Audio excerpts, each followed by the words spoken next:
குற்றவாளிகள் பிறப்பதில்லை, உருவாகிறார்கள். குற்றச்சம்பவங்கள் தன்னிச்சையாக நடப்பதில்லை, சூழல்களால் நிகழ்த்தப்படுகின்றன. சமூகத்தில் நடக்கும் குற்றங்களை கோடிட்டு காட்டும் இது குற்றச்சரித்திரம். பொதுவாக வேலை செய்கிற இடத்துல தங்களுக்கு மேலே இருக்கிறவங்கள எப்படியாச்சும் கவுக்கணும்னு ஜூனியர் சிலர் முயற்சி பண்ணுறது உண்டு. ஆனால் சீனியரை அந்த பொசிஷன்ல இருந்து தூக்கிறத விட ஆளையே மொத்தமாக காலி பண்ணிடலாம்னு திட்டம் போட்டு தீத்து கட்டி இருக்காரு இங்கே ஒரு அப்ரெண்டிஸ் தொழிலாளி.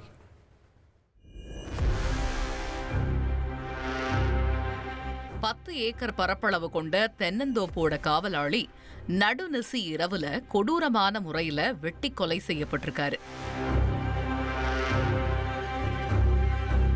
அவர் தூங்கிக் கொண்டிருந்த வயர் கட்டில்ல இன்னும் ரத்தம் கூட காயல. கொலைக்கு பயன்படுத்தின ஆயுதத்தை எவிடன்ஸுக்காக சாக்கு பையில எடுத்து போன போலீஸ் விசாரணையை தொடங்கி இருக்கிறாங்க.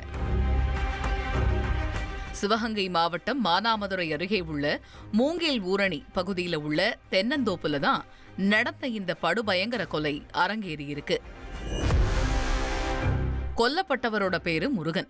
வயது 60லிருந்து 65க்குள்ள இருக்கும். இது தவிர இறந்தவருடைய photo, Aadhaar card, voter ID போன்ற எந்த ஒரு அடையாளமும் போலீஸுக்கு கிடைக்கல. வயிற்று பிழைப்ப தேடி வந்த முதியவருக்கு தங்கறதுக்கு இடமும் கொடுத்து மாச சம்பளமும் கொடுத்திருக்காரு இந்த தென்னந்தோப்போட முதலாளி.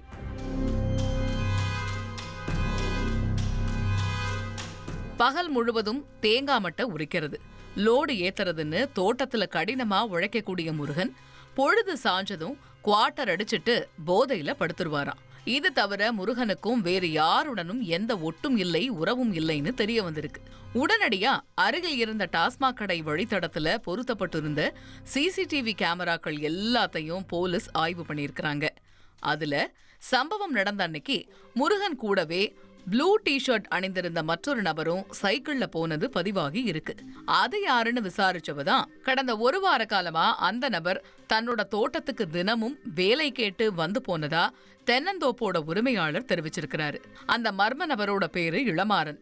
ராமநாதபுரம் மாவட்டத்தைச் சேர்ந்த இளமாறனுக்கு 50 வயசு இருக்கும். பிழைப்பு தேடி ஊர் ஊரா சுற்றி திரிந்த இளமாறன் சில தினங்களுக்கு முன்பு சிவகங்கையில உள்ள இந்த தென்னந்தோப்புக்கு வேலை கேட்டு வந்திருக்காரு. ஏற்கனவே தோட்டத்தை பராமரிச்சுக்க முருகன் இருந்த போதிலும் இளமாறனுக்காக பரிதாபப்பட்ட முதலாளி 2-3 நாளைக்கு வந்து மட்டை உரிங்க, வேலை எப்படி செய்றீங்கன்னு பார்த்துட்டு சம்பளம் போட்டு தரேன்னு சொல்லியிருக்காரு. இந்த 2 நாட்களுக்குள்ளதான் முருகனும் இளமாறனும் நண்பர்களா மாறி இருக்கிறாங்க, எதிரிகளாவும் மாறி இருக்கிறாங்க. இளமாறன் எங்க இருப்பார்னு போலீஸ் மேற்கொண்ட விசாரணையில அதே பகுதியில வழிப்போக்கனா சுற்றிட்டு இருக்கக்கூடிய ஒரு சாமியார் போலீஸுக்கு கொலையாளிய பிடிக்கிறதுக்கான வழியை காட்டியிருக்காரு. சாமியார் கொடுத்த க்ளூ மிஸ் ஆகல.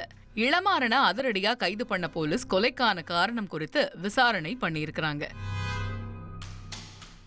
அவர் சொன்ன பதில் எல்லாரையும் அதிர்ச்சியடைய வச்சிருக்கு. சம்பவம் நடந்த அன்னைக்கு முருகன் அப்பரண்டிஸா வேலைக்கு சேர்ந்த இளமாறனுக்கும் மது வாங்கி கொடுத்திருக்கிறாரு.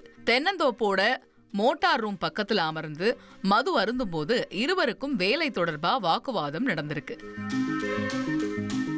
இதை தொடர்ந்து முருகன் இது தன்னுடைய கண்ட்ரோல்ல உள்ள தென்னந்தோப்பு, நான் சொல்றதான் நீ செய்யணும் அப்படின்னு இளமாறனுக்கு கட்டளையிட்டுட்டு கட்டில்ல படுத்து உறங்கி இருக்கிறாரு. தலைக்கேறிய போதையில இருந்த இளமாறன் முருகன் உசுரோட இருக்கிறதால தான் தனக்கு வேலை நிரந்தரமாலன்னு நினைச்சிருக்காரு.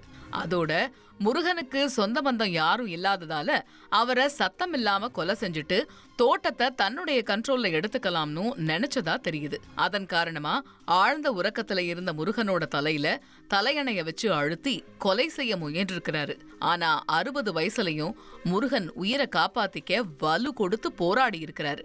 இதை தொடர்ந்து அங்கிருந்து அறிவாளை எடுத்த இளமாறன் முருகனை சரமாரியா வெட்டி கொலை செஞ்சு இருக்கிறது விசாரணையில தெரிய வந்திருக்கு. முருகனோட கை தனியா வெட்டி எடுக்கப்பட்டிருக்கிறதால கொலை செஞ்ச பிறகு இளமாறன் டெட் பாடியை மறைக்க முயன்றாரா என்கிற சந்தேகமும் காவல்துறையினருக்கு எழுந்திருக்கு. கொலையாளியிடம் இருந்து வாக்குமூலம் பெற்றுக்கொண்ட போலீஸ் அவரை நீதிமன்றத்தில் ஆஜர்படுத்தி சிறையில் அடைச்சிருக்கிறாங்க. சொத்துக்கு ஆசைப்பட்ட தம்பி அண்ணனையே மண்வெட்டியால வெட்டி கொடூரமா கொலை பண்ணியிருக்காரு. சொத்தாசை உயிர் குடித்த கதை இது.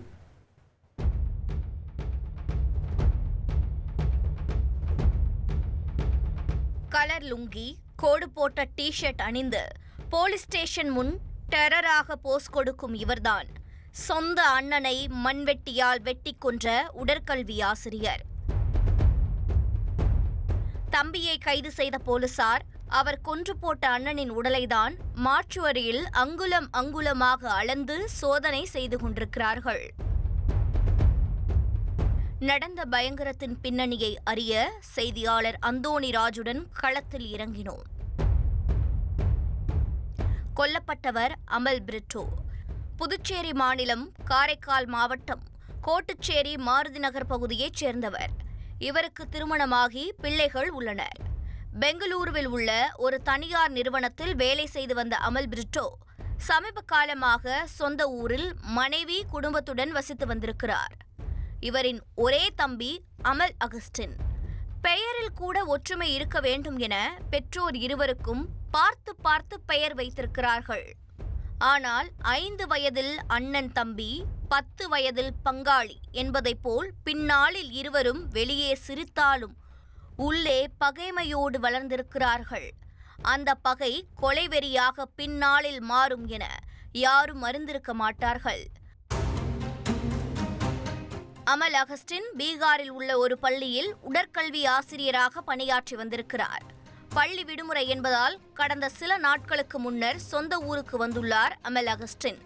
நீண்ட நாட்களாக அண்ணன் தம்பிக்கிடையே சொத்து பிரச்சனை இருந்து வந்திருக்கிறது. பல நாட்களாக தீராத பிரச்சனையை இந்த முறையாவது தீர்த்துவிட வேண்டும் என்ற நோக்கத்தில் ஊருக்கு கிளம்பி வந்துள்ளார். வந்ததும் வராததுமாய் தாயிடமும் அண்ணனிடமும் சொத்து பிரிப்பதை பற்றி பேசியிருக்கிறார். அந்த பேச்சுவார்த்தை வாக்குவாதமாக மாறி கைகலப்பில் முடிந்திருக்கிறது. சத்தம் கேட்டு ஓடி வந்த அக்கம் பக்கத்தினர் ஒரு வழியாக இருவரையும் சமாதானம் செய்து அனுப்பி வைத்திருக்கிறார்கள். ஆனாலும் அமல் அகஸ்டினுக்கு ஆத்திரம் தீரவில்லை. வீட்டிற்குள் அமர்ந்து டிவி பார்த்து கொண்டிருந்த அண்ணன் அமல் பிரிட்டோவை அருகிலிருந்த மண் வெட்டியால் சரமாரியாக வெட்டியுள்ளார். மனைவி, தாய், பிள்ளைகள் என பலரும் பதறி துடிக்க அகஸ்டின் வெட்டிய வெட்டு பிரிட்டோவின் உயிரை குடித்திருக்கிறது. சம்பவ இடத்திலேயே ரத்தம் பீச்சி அடித்து துடிதுடித்து இறந்து போயிருக்கிறார் அமல் பிரிட்டோ. தகவல் அறிந்து சம்பவ இடத்திற்கு விரைந்த கோட்டுச்சேரி ஆய்வாளர் மத்தினி தலைமையிலான போலீசார் பிரிட்டோ உடலை கைப்பற்றி பிரேத பரிசோதனைக்காக காரைக்கால் அரசு மருத்துவமனைக்கு அனுப்பி வைத்தனர். இந்த கொலை தொடர்பாக வழக்கு பதிவு செய்த போலீசார் பீகார் தப்பியோட முயன்றவரை 24 மணி நேரத்தில் மடக்கி பிடித்துள்ளனர். விசாரணைக்கு பிறகு போலீசார் அமல் அகஸ்டினை கைது செய்து நீதிமன்றத்தில் ஆஜர்படுத்தி சிறையில் அடைத்தனர். சொந்த அண்ணனை தம்பியே மண்வெட்டியால் முகத்தை சிதைத்து கொலை செய்த சம்பவம் காரைக்காலில் பெரும் பரபரப்பை ஏற்படுத்தி உள்ளது. வாணியம்பாடி பல் மருத்துவமனையில் சிகிச்சை எடுத்துக்கொண்ட 8 பேர் மர்மமான முறையில் இறந்து போன விஷயம் இப்போ 3 வருடங்களுக்கு பிறகு மறுபடியும் விஸ்வரூபம் எடுக்க தொடங்கியிருக்கு. சுத்தம் செய்யப்படாத கருவியை பயன்படுத்தியதுதான் உயிரிழப்புகளுக்கு காரணமா? சென்ற 2023ஆம் ஆண்டு வாணியம்பாடி பல் மருத்துவமனையில் சிகிச்சை பெற்றுக்கொண்ட 8 பேர் அடுத்தடுத்து மர்மமான முறையில் இறந்து போன சம்பவம் பெரும் அதிர்வலைகளை ஏற்படுத்தியது. குறிப்பாக டிசம்பர் 22 முதல் ஏப்ரல் 2023 வரை சிகிச்சை எடுத்துக்கொண்டவர்களில் 8 பேர் ஒரே மாதிரியான பாக்டீரியா நோய் தொற்றால் உயிரிழந்தது தெரியவரவும் அனைவரும் அதிர்ந்து போயினர். பல் டாக்டரிடம் சிகிச்சை பெற்றுக்கொண்டதிலிருந்து 1 வார இடைவெளியில் அந்த நபர்களுக்கு நியூரோமெலியோய்டோசிஸ் என்கிற நோய் பாதிப்பு கண்டறியப்பட்டுள்ளது. இந்த சம்பவம் நடந்து 2 ஆண்டுகள் கடந்த பிறகு தற்போது இது பெரும் சர்ச்சையாக உருவெடுத்திருப்பதற்கு காரணம் ஹரி, சத்யா, அனிதா, வரதன், ஜெயசீலி, இந்திராணி, இளங்கோ, நர்மதா, சஹிராபாத் என வாழ வேண்டிய வயதில் மர்மமாக இறந்து போனவர்களுக்கான நீதியை பெற்றுத்தர வேண்டும் என்பதற்காகத்தான். உயிரிழந்தவர்களில் ஒரு பள்ளி மாணவரும் இறந்தது அனைவரையும் சொல்லொணா துயரத்திற்குள்ளாக்கியது.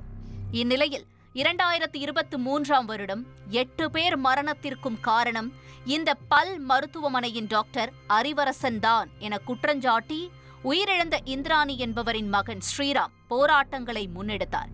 2 முறை காவல்துறையினரால் கைதான போதும் தன்னுடைய தாயின் இறப்புக்கு நீதி கிடைக்கும் வரை போராடுவேன் என ஸ்ரீராம் உறுதியோடு களத்தில் நிற்கவும் இந்த விவகாரம் விஸ்வரூபம் எடுத்தது.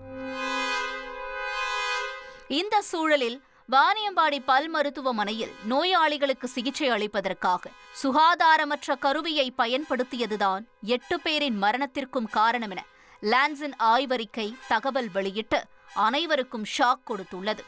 சிகிச்சையின் போது தேவைப்படும் சலைன் பாட்டிலை திறக்க சுகாதாரமற்ற பெரியோஸ்டில் எலிவேட்டர் கருவியை பயன்படுத்தியதால் புர்கோல்டெரியா சூடமலே எனும் பாக்டீரியா நரம்பு மண்டலத்தை பாதித்து நியூரோமெலியோய்டோசிஸ் என்ற தீவிர மூளை தொற்று ஏற்பட்டு உயிரிழக்க நேரிட்டுள்ளதாக அந்த ஆய்வறிக்கை தெரிவித்துள்ளது. பெரியோஸ்டில் எலிவேட்டர் என்பது பல் அறுவை சிகிச்சையின் போது எலும்புகள் மேலுள்ள மெல்லிய திசுக்களை தூக்கி பிடிப்பதற்காக பயன்படுத்தக்கூடிய ஒரு கருவி.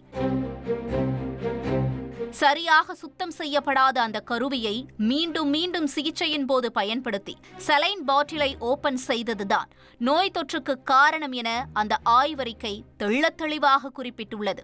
லான்சன் ஆய்வறிக்கையை தொடர்ந்து அதன் உண்மைத்தன்மை குறித்து ஆராய சிஎம்சி மருத்துவ குழுவினர் நியமிக்கப்பட்டனர். சிஎம்சி ஆய்வறிக்கையும் சுத்தம் செய்யப்படாத பெரியோஸ்டில் எலிவேட்டர் கருவியை பயன்படுத்தியதுதான் 8 பேரோட மரணத்திற்கும் வழிவகுத்துள்ளதாக தெரிவித்துள்ளது. இந்த விவகாரம் தற்போது மருத்துவத்துறையில் பெரும் சலசலப்பை ஏற்படுத்தியது. இதன் தொடர்ச்சியாக இன்று வாணியம்பாடியில் உள்ள வேறொரு இடத்தில் வேறொரு பெயரில் டாக்டர் அறிவரசன் டென்டல் கிளினிக் நடத்தி வந்த இடத்திலும் திருப்பத்தூர் மாவட்ட சுகாதாரத்துறை இணை இயக்குநர் ஞான மீனாட்சி ஆய்வு செய்துள்ளார். இது தொடர்பாக அவரிடம் பத்திரிகையாளர்கள் கேள்வி எழுப்பிய போது இது ஏற்கனவே 2 ஆண்டுகளுக்கு முன்பு நடந்த சம்பவம் என்பதால் தன்னுடைய ஆய்வு குறித்து முழுமையான விசாரணை முடிந்த பிறகு அறிக்கையை சமர்ப்பிக்க உள்ளதாக பதிலளித்துள்ளார். ரிப்போர்ட் நான் கொடுக்குறேங்க, முடிச்சுட்டு பார்த்துட்டு கொடுக்குறேங்க. என்கொயரி பண்ணியிருக்கேன், ரிப்போர்ட் நான் கொடுக்குறேன். இது பழசுங்க, இது இப்போ வந்திருக்கிறது பழசு நடந்து போல இருக்கு 2023ல. அதனால 21ல நடந்திருக்கு, ரிப்போர்ட் 22ல கொடுத்துருக்காங்க. நாங்கள் என்கொயரி முடிச்சுட்டு நான் ரிப்போர்ட் தரேங்க. என்ன நடக்குதுன்னு நமக்கு தெரியல. அவங்க வந்தாங்க, அவங்க ஸ்வாப் எடுத்தாங்க. ஸோ கிளினிக் க்ளோஸ் ஆயிருக்கு, க்ளோஸ் ஆகல, அதெல்லாம் அவங்க தெரிஞ்சிக்கல. நம்ம அந்த நம்ம கிளினிக்ல ஒரு இஷ்யூ இருந்துச்சு. ஸோ உங்களுக்கு எல்லாருக்கும் தெரிஞ்சிருக்கீங்க, எல்லாமே நியூஸ் பேப்பரில் வந்திருக்கு, எல்லாமே எல்லா மீடியாலும் வந்திருக்கு. ஸோ அந்த இஷ்யூ இருக்கும்போது நான் இஷ்யூவை முடிச்சப்போ தான் தரக்கணும்னு சொல்லிட்டு நான் ஜேடியுடைய ரிப்போர்ட் முடிஞ்சாதான் வந்தாதான் தரப்பேன்னு சொல்லிட்டு நான் வெயிட் பண்ணிட்டு இருந்தேன். குற்றச்சாட்டுகளுக்கு உள்ளான பல் மருத்துவர் அறிவரசனும் அகில இந்திய பல் மருத்துவ சங்க துணைத் தலைவர் கோகுலுடன் இன்று செய்தியாளர்களை சந்தித்து அவர் தரப்பு விளக்கத்தையும் கொடுத்துள்ளார். அவுட் பிரேக் இருந்தது. எப்படி கோவிட் அவுட் பிரேக் நம்ம சொல்ற மாதிரி இந்த பர்டிகுலர் டிசீஸ் அவுட் பிரேக் இருந்தது. இதெல்லாம் திருவண்ணாமலை மாவட்டம், கிருஷ்ணகிரி மாவட்டம், திருப்பத்தூர் மாவட்டம், அப்புறம் பிளஸ் வாணியம்பாடி ஏரியா. இவங்க எங்கெல்லாம் கேஸ் அதிகமாக ஸ்டடி பண்ணியிருக்கிறாங்க. அது இங்க இந்த கேஸ் மட்டும் இல்லைங்க சார், பல கேஸ் நீங்க போயிருக்குங்க. ஏன்னா நீங்க சொல்ற பேஷண்ட் அந்த 8 பேஷண்ட் பொய்யான தகவல், ரொம்ப ரேர் கேஸ். ஆனா அந்த ஒரு சமயம் மட்டும் அந்த 4 மாவட்டம் நிறைய கேஸ் ரிப்போர்ட் ஆனதுனால அவங்க இந்த ஸ்வாப் டெஸ்ட் பண்ண சொல்லி அவங்க ஸ்டடி பண்ணியிருக்காங்க. இந்த ஸ்டடி நம்மளுக்கு பண்ணும்போது க்ளோஸ் கிளினிக் பண்ணா சரியில்லாத முறை நான் ஏற்கனவே மூடப்பட்ட கிளினிக்கிலிருந்து சுகாதாரத்துறை அதிகாரிகள் ஆய்வுக்கான மாதிரிகளை கலெக்ட் செய்துள்ள காரணத்தால் தான் அதில் நோய் தொற்று கண்டறியப்பட்டிருப்பதாக விளக்கம் கொடுத்துள்ளனர். இந்த விவகாரத்தில் ஒரே டாக்டரிடம் சிகிச்சை மேற்கொண்ட 8 பேர் ஒரே மாதிரியாக உயிரிழந்திருக்கக்கூடிய காரணத்தால் அதிகாரிகளும் அவர்களுடைய தரப்பு விளக்கத்தை கொடுத்து உண்மை எது என்று மக்களுக்கு தெரியப்படுத்த வேண்டும் என்பதே எல்லோருடைய எதிர்பார்ப்பாகவும் உள்ளது. பாலாற்றங்கரையில ஆண் சடலம் மீட்கப்பட்ட வழக்கில் போலீசார் 2 குற்றவாளிகளை கைது செஞ்சிருக்காங்க. தகாத உறவு விவகாரத்தில் மகனே தந்தையை கொன்று புதைத்த பயங்கரம் இது. மணல் மீது அழுகிய தலை, குழி தோண்டி புதைக்கப்பட்ட முண்டம். கடந்த சில தினங்களுக்கு முன்னர் புலிபரக்கோவில் கிராமத்தில் உள்ள பாலாற்றங்கரையில் ஒரு ஆணின் சடலத்தின் தலை மட்டும் துண்டாக கிடப்பதாக போலீசாருக்கு தகவல் பறந்திருக்கிறது.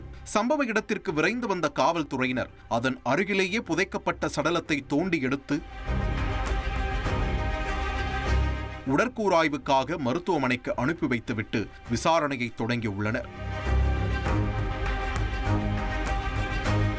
பாலாற்றங்கரையில் கிடைத்தது 60 வயது மதிக்கத்தக்க ஒரு ஆணின் சடலம். இதனால் சுற்றுவட்டார பகுதிகளில் அந்த வயதை ஒத்த காணாமல் போனவர்களின் பட்டியலை அலசி உள்ளனர். அதில் ஆற்றுக்குள் புதைக்கப்பட்டது செங்கல்பட்டு மாவட்டம் புலிபரங்கோவிலை அடுத்த நெல்வாய் பகுதியைச் சேர்ந்த சங்கர் என்பது தெரிய வந்தது. 60 வயதான இவருக்கு முருகன் என்ற மகன் உள்ளார். முருகனுக்கு திருமணம் முடிந்து மனைவியுடன் வசித்து வருகிறார். தந்தை சங்கர், மகன் முருகன், மருமகள் என மூவரும் குடும்பத்தோடு திருக்கழுக்குன்றம் பகுதியில் உள்ள ஒரு செங்கல் சூளையில் வேலை பார்த்து வந்திருக்கிறார்கள். இந்த நிலையில்தான் சொந்த மருமகளான முருகனின் மனைவியுடன் சங்கர் தகாத உறவில் இருந்ததாக சொல்லப்படுகிறது. இதனை அறிந்த முருகன் பலமுறை தந்தையை கண்டித்திருக்கிறார்.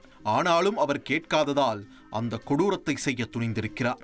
சம்பவத்தன்று முருகன் தனது மாமனார் ரவியோடு சேர்ந்து தந்தை சங்கரை புலிபரங்கோவில் கிராமத்தில் உள்ள சுடுகாட்டு பகுதிக்கு மது குடிக்க அழைத்துச் சென்றிருக்கிறார். அங்கே போதையில் தகராறு ஏற்பட்டிருக்கிறது. அந்த தகராறு முற்றி கைகலப்பாக மாற தந்தை என்றும் பாராமல் சங்கரை கட்டையால் அடித்து கொலை செய்திருக்கிறார் முருகன். கொலை செய்த கையோடு அங்கேயே குழி தோண்டி உடலை புதைத்துவிட்டு வீடு வந்து சேர்ந்திருக்கிறார்கள். ஆனால் அந்த சடலம் வெளியே தெரிந்து மொத்த உண்மையும் அம்பலமாகி இருக்கிறது. இந்த சம்பவம் தொடர்பாக கொலை வழக்கு பதிவு செய்த போலீசார் தந்தையை கொன்ற மகன் முருகன் மற்றும் கொலைக்கு துணை போன மாமனார் ரவி ஆகிய இருவரையும் கைது செய்து நீதிமன்றத்தில் ஆஜர்படுத்தி சிறையில் அடைத்துள்ளனர். மீண்டும் நாளை இரவு 10 மணிக்கு நம்மை சுற்றி நடக்கும் குற்றச்சம்பவங்களின் முழு பின்னணியோடு உங்களை சந்திக்கும் வரை விடைபெறுவது பார்த்திபன்.